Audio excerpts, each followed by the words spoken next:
All the time I spent climbing on and reaching landings and turning corners and sometimes going in dark places where there ain't been no light. So boy, don't you turn back. Don't you sit down on the steps, cause you finds it kind of hard. Don't you fall now, but I still going, honey. I still climbing. And life for me ain't been no Christmas. Very good, very good. All right, let's see what we came up with. Questions. What are the emotions or attitudes expressed in this poem? Who's the recorder back here? All right, Phyllis, what did you all come up with? We had optimism, pain, tenacity, and encouragement. All right, great. Who's over here? Who's the recorder? All right, Terry? We had word of wisdom, encouragement, acknowledgement that life is difficult, determination, and hopefulness for the future. Great. Over here, who's the recorder? Brian, what did you all come up with? In ours, we had a persistence and determination. Very good. The emotions or attitude. All right, and what about the reactions? Feelings or thoughts? Your reactions to the poem. We'll start the opposite end. Brian, what did y'all come up with? This was a parent telling a child to never quit. Good. In spite of difficulties or obstacles or anything, no matter what the cost. Never Great. quit. Don't quit. Don't give up. Great. What did you all come up with, Terry? Hopefulness and the lessons of life, and you have to work. We're going to have to work for it in life. Going to have to work for it. All right. Phyllis? Sharing of wisdom through example. Oh, the example. Nice. Right, Nice. and parents. All parents have to say something like this to At their some children. point. They want to quit a sport or an activity or leave school. Great. Great. All right, let's jump to question 4. Let's jump to question 4.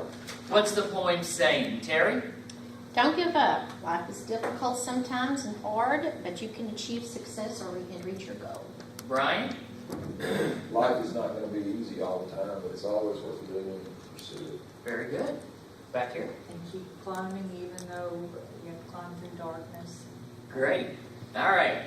Question 3. I love question 3 because we always get so many great answers. What are the 3 key words in the poem?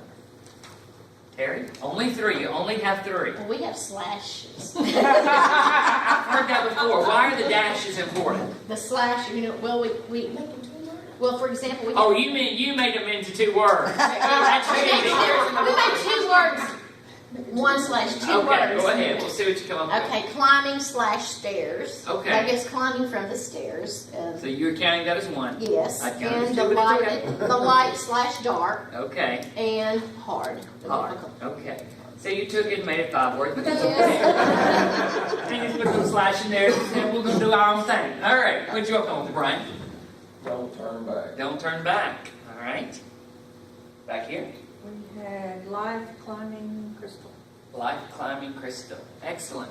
I had a group who had the dash as one of the key words because in his mind, his group said that that's where you do the real work is in the dashes. And then I had a group in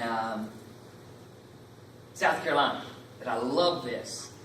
Said that the 3 key words in the poem were and. Because it doesn't matter what happens, there's another name, and, around the corner. And that was the message of the poem. So, very good. Thank these members, if you would, for putting up with you doing this. That's very good. Excellent job. Excellent. All right.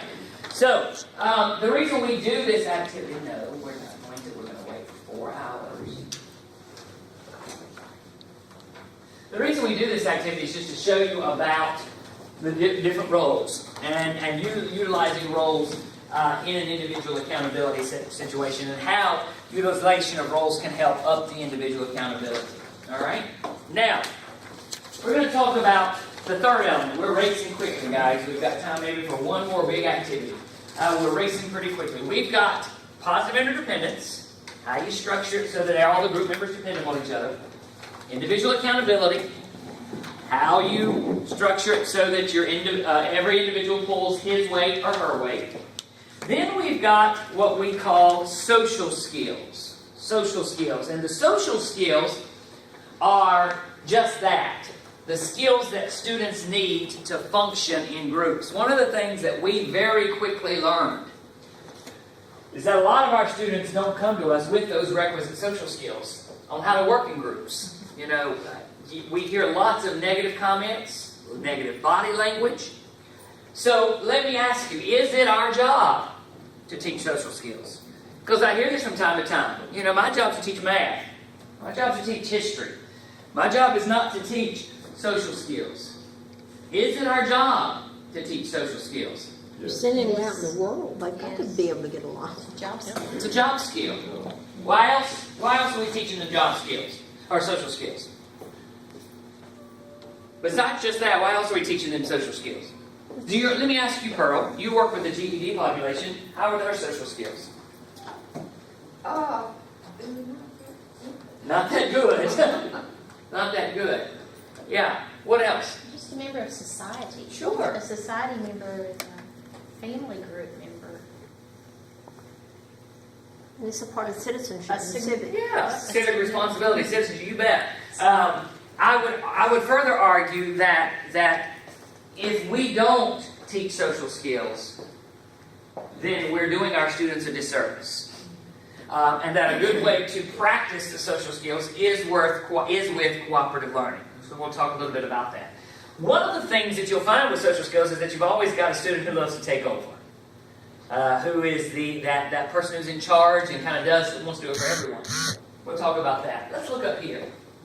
This is from a 2007 report, I believe, called Are They Ready for Work?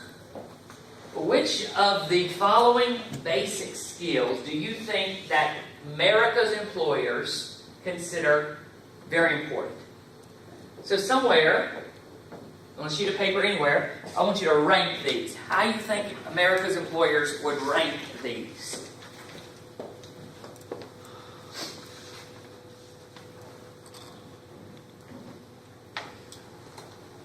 There's about 20 different skills. These are the top 6. Anywhere.